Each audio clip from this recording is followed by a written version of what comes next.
I'm curious about these weaknesses. To some extent, does financial fraud also go through cycles on the overall economy, or does it really have a life of its own?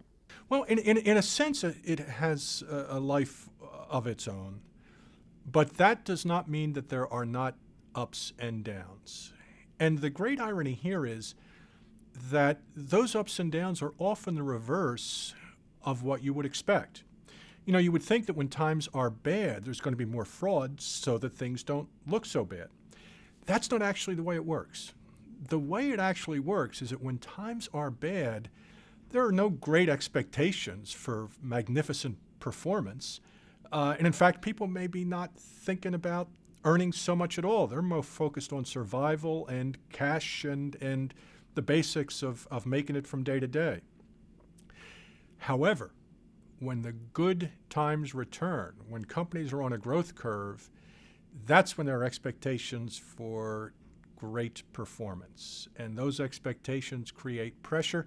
And Becky, what I've seen happen over and over again is that a company's on a growth curve, everybody's expecting that growth curve to be maintained, but then there's a little downturn. And the pressure can be enormous because you have a difference between expectations and underlying business reality. And when that pressure gets placed on management, sometimes they look for compensating strategies. Well, you know these companies, Mike. They're your clients and our viewers, and they've got accounting policies that they've relied on in the past. Are you saying that these accounting policies get disregarded? You know, Becky, you've put your finger on a very important issue and a very timely issue, and that is the role of accounting policy. One of the things that we have seen in looking at recent enforcement activity is that accounting policy plays a much more central role than many realize. And true, a company may have an accounting policy, but then when the going gets tough, do people remember where it is? Literally, you know, in what filing cabinet is it kept? Or have they been just sort of cobbling along, making do as best they can as long as it comes out okay?